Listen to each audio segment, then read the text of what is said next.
Terraria is not a game people would typically view as difficult. You just mine around, fight monsters, and survive, slowly progressing through different stages of the game, fighting all sorts of terrifying bosses until eventually you triumph over the final boss. This whole process really isn't too difficult, so Terraria has a few difficulties to spice the game up: Expert Mode and Master Mode. These add new difficult enemy and boss AI, along with heaps of increased damage. However, there's one more hidden difficulty. If you type the seed Get Fixed Boy, a new difficulty will unlock: Legendary Mode. This difficulty adds insane increases to boss damage and even more new boss AI. But not only that, you also start out by spawning in hell. There's been more changes, and if you want to view the full list, check out the link in the description. For me though, Legendary Mode wasn't enough of a challenge, so I delved further into the Terraria class system. This system separates weapons into 4 main distinct classes: Melee, Mage, Summoner, and Ranger. Each of these classes have their own subcategories. However, one stood out to me that was far above the rest: True Melee. In Terraria, most melee weapons shoot out projectiles. However, in the True Melee class, the only weapons you are allowed to use are swords that hit with the blade itself, meaning broken swords that shoot projectiles such as the Terra Blade are off limits. True Melee is often referred to as the hardest class in Terraria, and attempting to complete this class on the hardest difficulty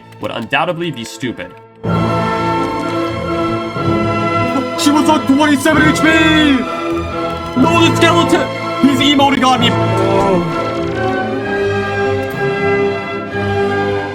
I didn't even hit that thing! Our journey begins with our optimistic hero Spoon, a warrior ready to conquer the True Melee Legendary Challenge. The first thing we're going to need is a bit of armor along with a better weapon, because let's face it, copper short swords are about as useful as paper straws. So for now, Ashwood is our best option. Whoa, hey bunny. Get an upgrade to an Ashwood sword, that'll be better. Get armor here, just so we got something. I get a better one? Lazy, legendary. Perfect. Now that I have a passable sword and armor basically made out of paper mache, I can begin to explore the caves above. At this stage of the game, any resource or chest will be helpful, but the main thing we want to gather is Crimson Ore, so we can get our first actual weapon, the Blood Butcher. That is definitely a trapped chest right there. Wait, maybe it's not. Does it chill like that? Ooh, they're goods. I'll take those. This looks safe. Angel statue. Nice. There's a random hive right here. Because why not, I guess. And there's hornets. I'm not quite sure where those guys decided to come from. After trying to escape, I ended up getting jumped and killed by a dart trap. Me dying is definitely not going to become a trend. On the plus side though, I got bombs, meaning I'd now be able to break Crimtane, which surely would be easy. Okay, well now it'll be easy. Ooh, look at all that Crimtane right there. That is actually massive. That right there is huge. Mind if I do? Come here, worm. Try me, man. Try me. I'm a warrior. Instinct. Wow, a stepping stool. That is nice. There's a desert chest up here, though. I think we're good. Armor spear. Not true melee, sadly. Cool item, though. Okay, well, now I'm kind of stuck in this spot. There is some Crimson to my right there, which I do want to grab. Might be best to just go back at this point. Yeah, I'm gonna go back. Well, anything, I meant to do that. It makes the NPCs like you more. Yeah, that's right. Anyways, I did some slight base upgrades and then crafted the Blood Butcher. Demonic? I'll take it, honestly. Demonic's not bad. This sword would cause enemies to bleed on contact, much like how I bled out just moments ago. This was one huge step forward. With a little more prep, I'd be able to take on the first boss. There were 2 main things left that I wanted before this, though. Platinum for the best currently available set of armor, and more life crystals so I could reach max life, which meant now it was time for a lot more exploring. Oh, look at me from there. What the bro? What was that? Nah, I was set up. I was set up there. What the bro? 1 boulder, 2 boulder, 3, 4, 5 boulders, and I hit myself with one of them somehow?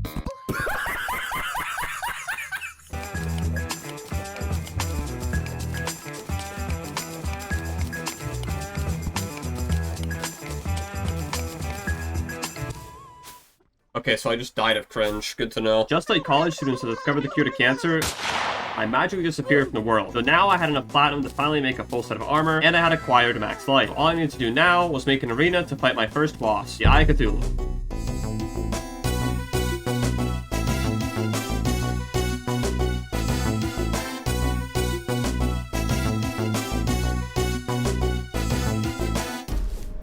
Okay, well that's kind of awkward. My arena's not set up yet, bruh. Yeah, Cthulhu decided it was going to show up on his own terms, jumping me before my arena's completion and ultimately eating me alive.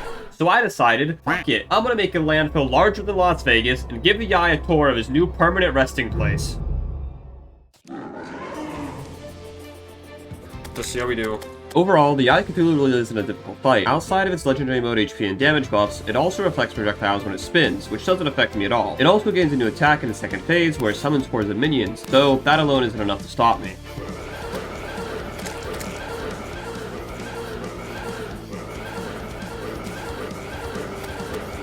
I just hope he dashes into the sword pretty much.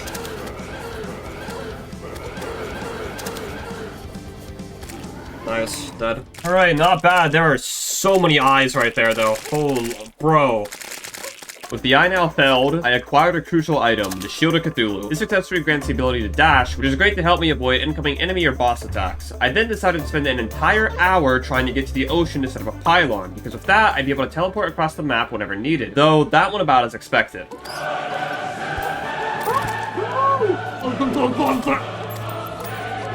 This game is so bad.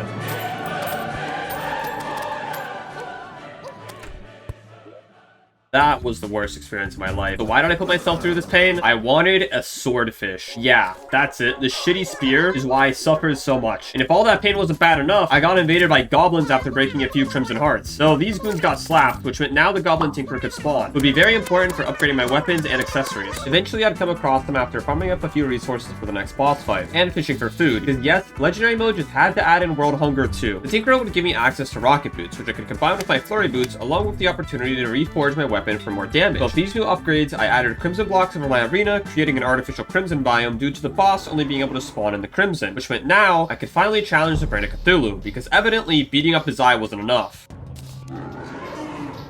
Now, this brain guy has a lot of minions called creepers, which just love to gang up on you. This is why I went out of my way to get the spear from earlier, because this swordfish is capable of knocking back and hitting multiple creepers at once, so hopefully be enough for me to enter his second phase. Okay, there's a lot of these guys starting to get pretty low. It's this creeper phase that's the most annoying. Once the creepers are gone, like, this should be so much easier. The second phase of this fight flips the gravity and spawns in 3 clones of the brain, making it quite hard to identify the real one. This, combined with the swordfish falling off massively in this phase, led to me getting absolutely slacked. So I went and farmed up another slime, bro. And another. Before deciding, screw this boss, I'll just make an arena for a totally different boss and demolish it instead. Oh, no! She's at 67! No, die! 20! She was on 27 HP! Okay, so I believe that was the wrong choice. Please subscribe for more quality jokes and content like this. So after my short brain break, I farmed brain after brain after brain, even discovering a pyramid to hide out in to help me farm the vertebrates before I finally had a good attempt.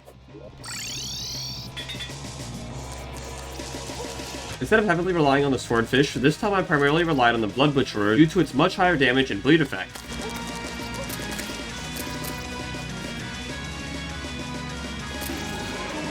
Upon entering phase 2, I completely scrapped the swordfish and only used the blood butcherer due to it inflicting a bleed effect. This time around, I'd easily be able to see which brain is the real one.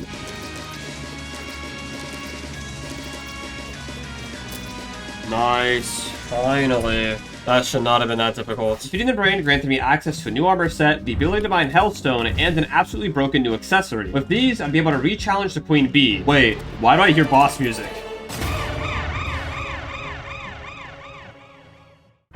What the fuck, bro? Why is he here? And why is he so scary? I killed one too many slimes, now Big Boy's angry. Oh my gosh, he does so much damage. I can beat every single boss but King Slime, I guess. He's too strong. No! Get away from me. Stop it. Okay, so we're gonna ignore what just happened here today. If I see any comments about this moment, I'll have an ICBM ballistic missile mailed directly to your house. Anyways, with that out of the way, I can now finally take on the boss I wanted to, the Queen Bee.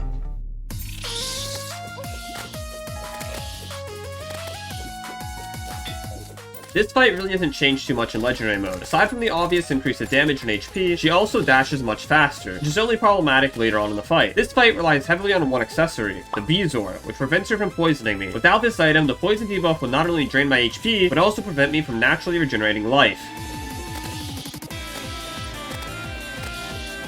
Probably would be best to not continue doing that there.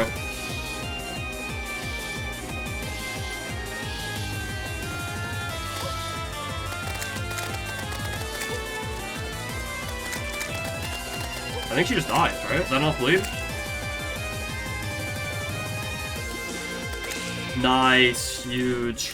With the queen dethroned, I opened her treasure bag and got absolutely nothing useful, which is incredibly unfortunate because she has a chance to drop a true melee weapon that I absolutely need for Skeletron, which led to me killing not just one, but 2 more queen bees, which totally had no failures in between. The weapon dropped by the queen bee is called the Beekeeper. This sword spawns bees on contact with an enemy, and since it only spawns the bees on contact, the weapon is still classified as true melee. Upon finally getting the sword, I went on a short retirement arc and fished. I honestly have no idea why I did this, and I have over an hour of just this footage. I did set up a few ponds around the world though, so I could catch specific types of fish for potion crafting. Fishing and potion crafting will be far more important later on, so we'll get into that later. For now though, I decided to locate my shimmer biome, which would also be extremely important due to being able to break down items in it, and get a few extra buffs from transmutating items. The shimmer is pretty complex, so I'll link everything it does in the description. All you need to know is, I throw accessory or weapon in, I grab broken down materials, I craft back into the original weapon or accessory, I throw back in shimmer if modifier isn't good. This would save me from wasting all my money gambling for good reforges with the Goblin Tinkerer. So with the shimmer located, I went and mined Hellstone, crafting my new armor set and the Volcano, which literally explodes on contact with enemies. You'll not be getting through TSA with this one. I cycled it a few times in the shimmer until getting the best modifier, Legendary. With my new explosive weapon in hand, I farm materials for the Blade of Grass, which isn't actually a true melee weapon, but it's needed to craft one later on down the line. With all that boring grinding out of the way, it was finally time to prepare for Skeletron. After locating the entrance to the dungeon, which is completely buried underground, I went ahead and set up a pylon for easier access, which meant now I had to start working on the arena. Honestly, as far as length goes, we're probably getting pretty close to a decent length.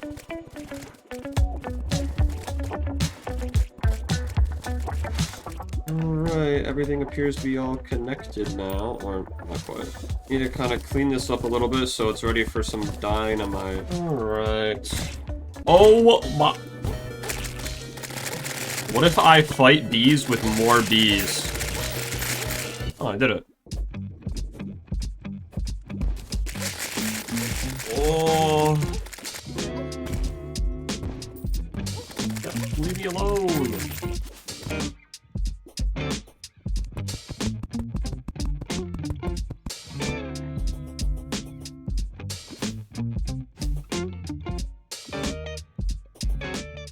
Now that the arena was complete, I decided to do a test run of Skeletron. The first thing I learned is that jungle slimes are mad annoying, and I'm gonna need a few banners so that they do less damage. Secondly, when Skeletron loses a hand, he starts shooting skulls, and because it's legendary mode, he also spawns in Dark Casters. These can be quite annoying if you aren't paying attention. Ultimately, I ended up getting completely smashed, so after setting up banners, I attempted a few more.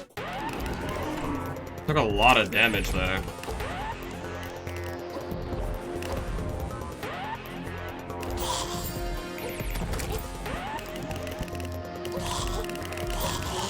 Unlucky. Yeah, that was unlucky. No, the skeleton! Didn't see him, I didn't. What is he doing? He's breakdancing! He's emoting on me, bro! The random skeleton cucks me and then he starts emoting. Get your ass over here, boy. Alright.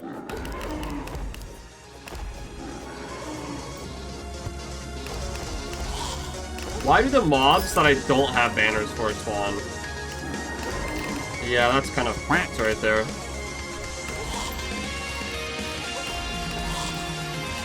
Bees, get them! Silence them! I'm dead. Oh, big dodge! Oh, I made a mistake. I made it to viewer continuous lapse of my judgment.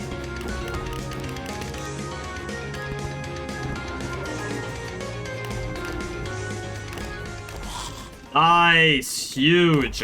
That fight lasted 10 minutes, and that's on the shorter end of what's to come. The Skeletron now defeated though, I could access the dungeon picking up 2 crucial items, the Meusa and Cobalt Shield. The Cobalt Shield wasn't too useful currently, however, the Meusa was the last piece needed for the Knight's Edge, the best pre-hardwood true melee weapon. After crafting the Blade of Grass from the materials I farmed earlier, I went to a demon altar and crafted the Knight's Edge. The Knight's Edge when swung creates an after image of itself. There's a few weapons in the future that also create after images, and I personally still consider them true melee because it's not a projectile. It's still technically the blade of the sword that's hitting the enemies. With the best pre-hardwood weapon acquired, I could technically fight the Wall of Flesh right now. However, once the world enters hard mode, almost all enemies will just start one-shotting me. So I decided to first do a little pre-hard mode prep, starting with a flower farm for potions, and then a massive elevator leading to the surface. But yes, all of these torches are perfectly spaced, and this is also filled in with walls. If you thought a big, long, vertical shaft was bad, I then thought it would be a good idea to have it penetrate a massive horizontal shaft that crosses the entire world. So we back in the mines. On our pickaxe swinging from side to side.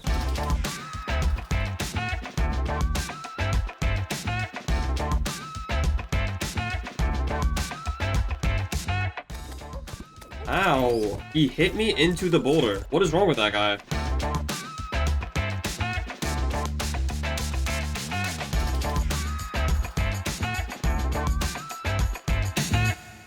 With the world's largest horizontal tunnel complete, only comparable in size to your mother's horizontal mass, I got some new drip from the stylist and killed the Eater of Worlds for an accessory I don't think I ever even used. I then set up some housing and pylons in different biomes so I'd be able to get around the world faster upon entering hard mode. Now that all the tedious work was done, I set up an imp farm with a statue that I found I don't even know when because my notes are literally terrible and I never wrote it down. This imp statue was very important for farming imp banners because similarly to how Skeletron spawn in dirt casters, the Wall of Flesh spawns in fire imps that shoot insanely fast fireballs at you. Not having imp banners would make this fight way more difficult than necessary. Once I had all the banners needed, I began making a long bridge all the way across the left side of the world, where nothing at all went wrong. Oh, 7 NPCs, I'm sorry. It's not my fault.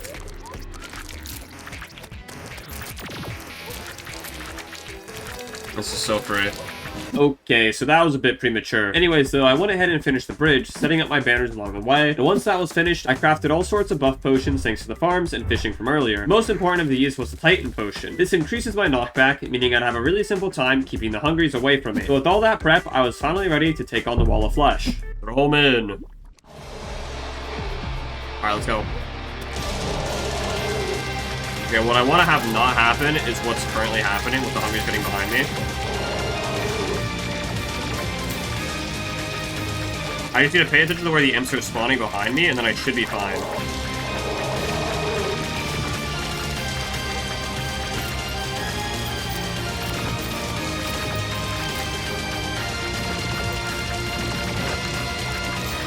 Okay, we're good, we're chilling, we're big chilling. Go, go, go, go, go! Nice. First try, baby. Not even close, even. Beating the Wall of Flesh meant things were now going to be a lot harder, as we have now entered hard mode. So to help with that, it drops an item that grants me an extra accessory slot, and a summoner emblem that I shimmered into a warrior emblem for extra melee damage. And after breaking some altars with my newly acquired Pwn Hammer, all sorts of new ores spawned throughout the world that I needed to upgrade my armor with. Alright, mining time.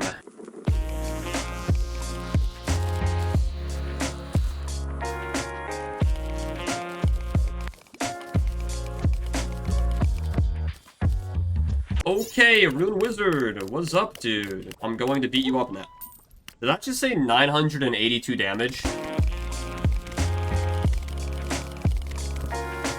All that mining allowed me to craft a full set of titanium armor, though this set would only be temporary as I wanted to get the frost armor, which would massively help with my damage output. This would require a snowstorm, which is the only time ice golems spawn, and I need their cores in order to craft the armor. So as I waited, I decided to fish up the blade tongue in the crimson biome, a true melee sword that would shoot out ichor on enemy contact. I then also went lava fishing for the obsidian swordfish, a spear that was basically just the hard mode version of the previously acquired swordfish. And after all that stalling, a snowstorm had finally occurred. There's one. I found him. Come here, come here, come here. You good boy. Ow, what the fuck is wrong with you? What is your problem? Why can't I hit him?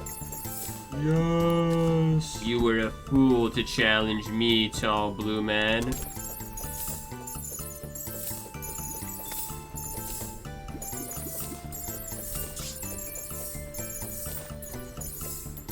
I got it. It only took 10. I had now gotten all the cores needed for the armor set, and for whatever reason, I decided to kill 10 extra golems to get the frost feather for wings, which has a 33% drop rate, meaning I went way over odds for the item. However, wings would be imperative for any of the upcoming hard mode boss fights. Because of this, I took to the sky to farm wyverns for souls of flight, the other component needed for wings. Look, wyvern, I know you can spawn here. You're just like afraid of me for some reason. Ooh.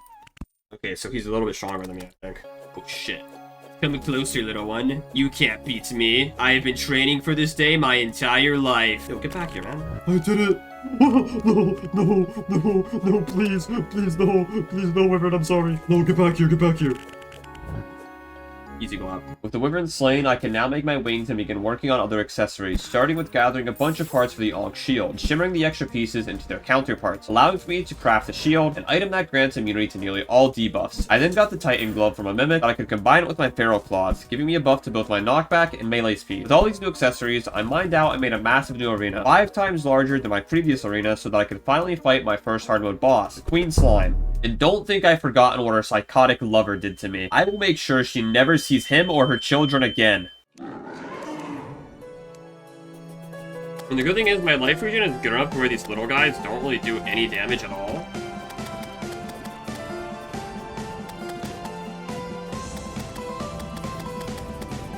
As long as I keep rotating around, I should be fine. Oh my, what the fuck? Bro, I knockbacked it into me! Slam, under 4k, 3k. Honestly, I think her first phase was harder. Alright, that's Queen Slime. That was surprisingly easy. That boss was kind of a pushover, and I also didn't exactly need anything that I dropped. The next boss, on the other hand, would be far more annoying. Usually, for your next hard mode boss, you'd either fight the Twins, Destroyer, or Skeletron Prime. However, Legendary Mode decided it would be a great idea to combine all three of them into an amalgamation known as Meusa. And after trying out this boss for myself, I quickly realized how awful my current weapons were for it. Though, that would be a future problem, because for now, I wanted to make a soul farm due to the amount of Souls of Light and Souls of Night that were required to craft a summon item for Meusa. After looking up a tutorial, I got to building. Don't worry, Chester, you're safe now.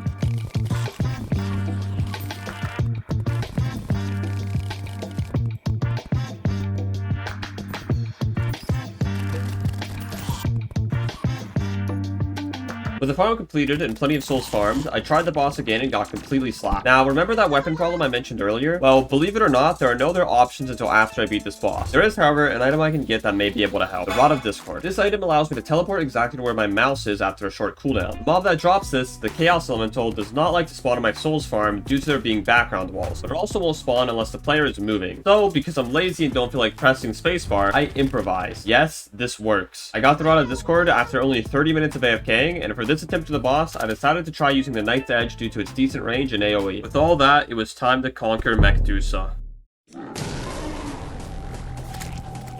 Oh my good, like the lasers, bro. Oh, fuck. Oh, I doomed myself. Oh, give me away, give me away, give me away. Molly's throwing a party, nice. Now's not the time, Molly. As I expect, there's gonna be a fudging long fight. Without Rod of Discord, though, I don't know how I would do this fight. The sure dead. That laser down. Okay, Vice down. Okay, Venture's transformed.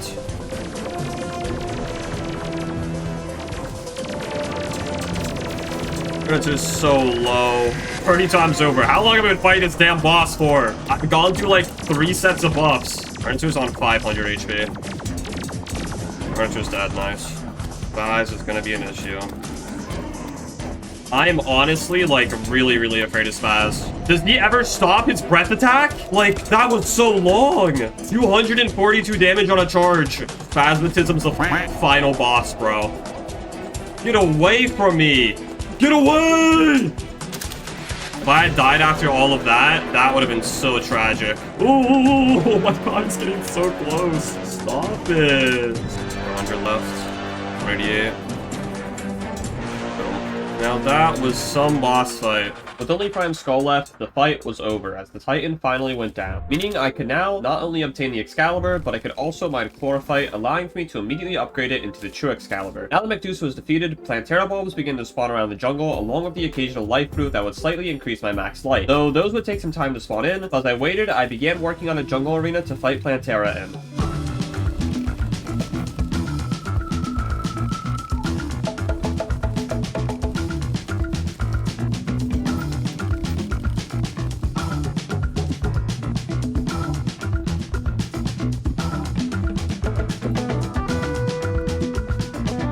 Now that the arena was completed, I AFK'd a little more so that the jungle grass I planted could spread to ensure that the whole area would be considered a jungle biome. Whilst making the farm, I managed to gather enough turtle shells to make turtle armor, one of the bulkiest armor sets in the game. Because of how much time I spent making the arena and AFKing jungle grass, I was able to locate all the life fruit I needed to reach my new max life, meaning I was now fully prepared to challenge the next boss, Plantera. Let's try her out.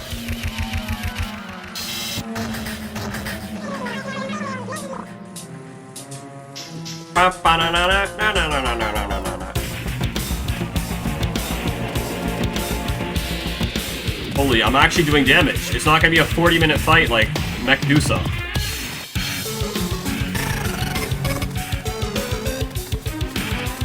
Holy! Oh, she's charging me now. She's not. She's doing anything wrong. That's it, Plantera. Come here. Nice. First try. The true Excalibur kind of made that fight a cakewalk. With Plantera now killed, I'd be able to access the jungle temple. Though, that didn't end well, so I decided to go to the new upgraded dungeon to obtain the parts for the Master Ninja gear. This would be a huge upgrade to my Shield of Cthulhu, granting me not only a dash, but also a small dodge chance similar to the Brand of Confusion. The Master Ninja gear was the only currently available upgrade, meaning I now had to put my sights on Golem, so it was back to clearing out the jungle temple. Oh my good lord. What is this Golem room, bruh? This has got to be the smallest and most scuffed Golem boss room I've ever seen. You see, Golem can only be spawned at his altar using a lizard power cell, which you get from the chest in this temple, meaning I'm completely forced to fight him in this cramped space. Not only that, but for whatever reason in Legendary mode, Golem makes everything pitch black, so the only way to see is to buy some special color paint from the painter and paint every single background wall twice over, just so I can actually see him and his attacks. Golem is usually known as one of the easiest bosses in the game, but for me, wow. Get away from me, Golem! No! Golem. Listen. Oh, I'm dead as fuck. Oh, 5 seconds off heal! No! I'm dead as fuck. For me, Golem was the hardest boss so far, thanks to both the cramped arena and the fact that Legendary mode decides to make him tiny. I won't let myself be outshined by this 4'8" compact garden gnome for any longer. I'm gonna obliterate the most Chad boss of them all, Golem.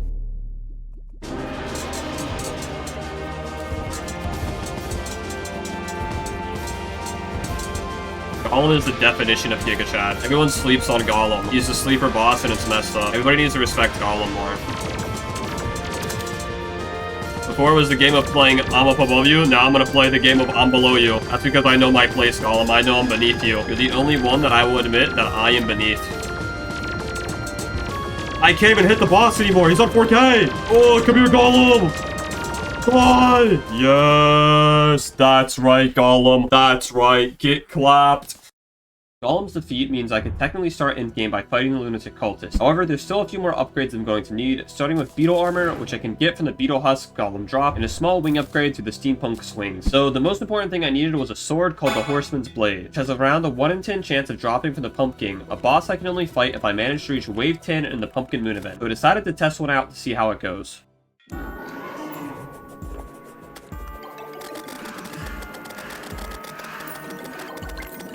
I really just have to focus on the morning wood, I guess. Okay. Okay, or I can die. Okay, now we gotta figure out how the fuck we kill this guy. Nice. No drops. Oh, man. You boys need to despawn. Party's over. Quickly, I came to realize a few problems. First off, the mobs in this event do way too much damage, and if I die even once, that could be the difference between whether I get to fight 1 or 2 pumpkins in a night, as this event can only be active from 7:30 PM to 4:30 AM in game time, which is just 9 minutes. This leads to the second problem. The pumpkins are not easy to kill. Their damage is insane, and they're incredibly tanky. I could combat the first problem by slowly gathering banners to reduce the mob's damage and defensive capabilities. This would hopefully give me enough time to kill 2 pumpkins in one night. However, the second problem didn't have a solution. I had to simply get good and deal with the pumpkin's insane strength.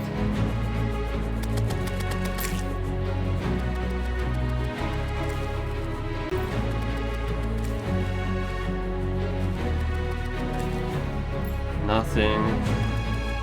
Drop it! Ah, boom!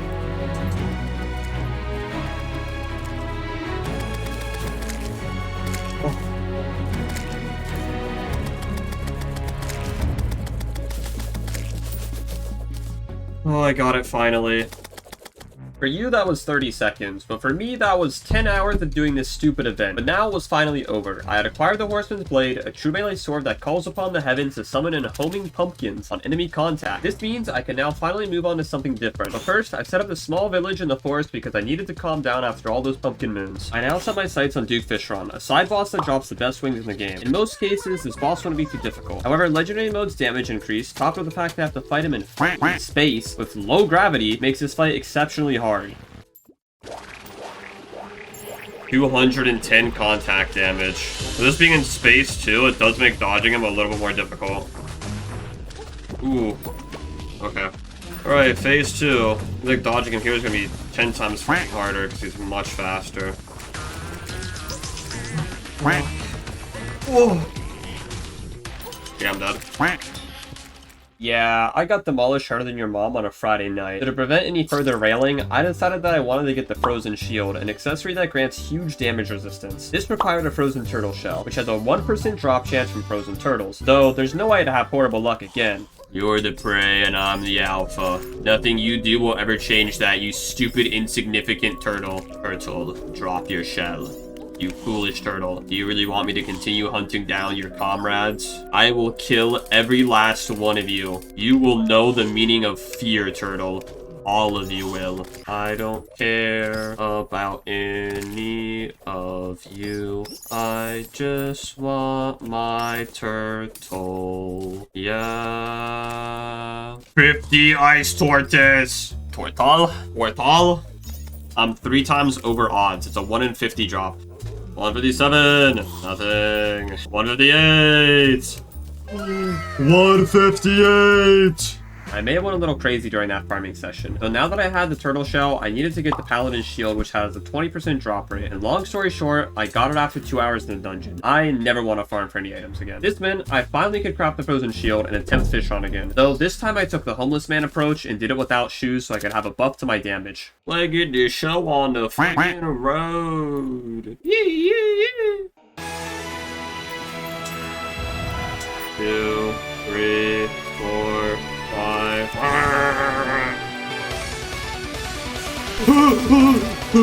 Three. I'm sorry. 1, 2, 3. Hey man. Oh shit. Oh no, Fishron, no. He's so low. I dodged. Please, he's so low. Shit, let's go! Easy! Get clapped! Get destroyed! I don't need no damn Terra Spark boots! The wings as well! That was probably my favorite play so far. Plus, I got the Fishron wings, which only have a 10% drop chance, so my luck was finally turning around. Now I had 2 options. Fight the Lunatic Cultist and start endgame, or fight the Empress of Light, who's probably the hardest boss in the game due to all her projectiles and insane contact damage. The only useful item she drops would be the Soaring Insignia, an item that grants me permanent flight, and since I decided to no longer use shoes, this would be a great accessory for me. With that in mind, I threw myself at her a few times, dying horrifically until this attempt. Yeah, going straight up with her actually does work out well. Yeah, that's gonna be the play.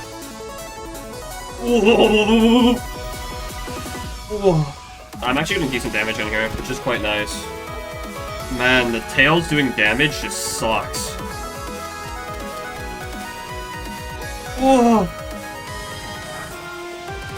Okay, phase 2. Not quite sure how this phase works. This is all a first for me. Oh, everything does more damage now. Everything hurts. Oh my good lord. I'm here to kill you, bitch. Damn, I don't know where the fuck my HP bar just went. I went from full health to like nothing in 2 seconds. He's so low. Come here.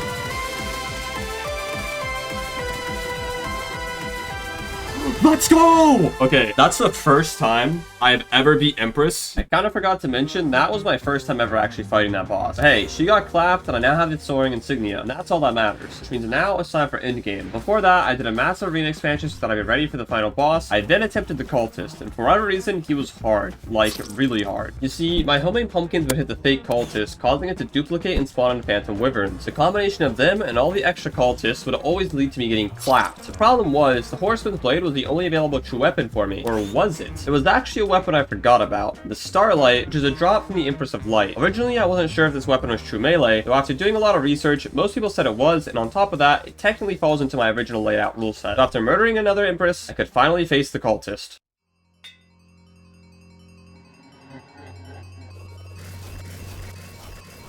Main thing to avoid with Cultist is contact damage, it seems. The other stuff doesn't really do any damage, just if his body hits you, it hurts. Looks like his damage increases over time, too.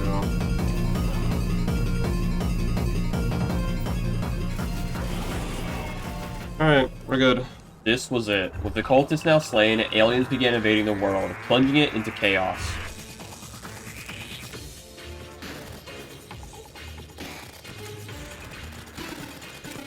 There was only one person who could stand against these invaders, and that was Spoon. The girl who started out with just a copper short sword, crawling her way to one victory after the other, all for this exact moment. All she had to do was slay 4 celestial pillars. With each pillar she defeated, she recall her past adventures, her past struggles, and her past victories, until finally they were all slain, and all that stood before her was the final boss, the Moon Lord.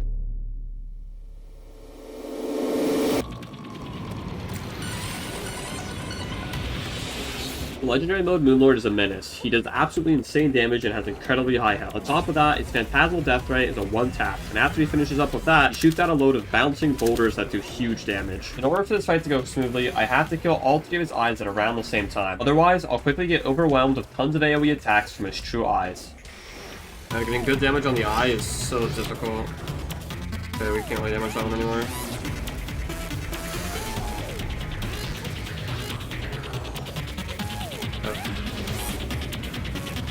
Two. 3.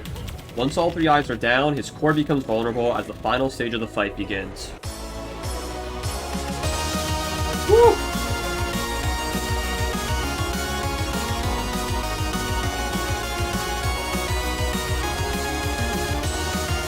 Ooh. Nice. Actually so easy, bro. Literally first try. I don't think I was close enough once. That was surprisingly easy and anticlimactic, and just in case anyone thinks the Starlight is too OP and not actually true melee, I went back and beat it with the Horseman's Blade 2. That full recording will be on my second channel. All in all, this challenge took 80 hours to complete and showed me that with enough hard work and dedication, anything is possible to complete, no matter the challenge. This has been my largest video yet, and though it's not the type of content I usually make, I still hope everyone enjoyed because I personally found this challenge really fun. If you want to potentially see an Infernum true melee run, smash like and stuff. Also, this video was totally recorded back in January.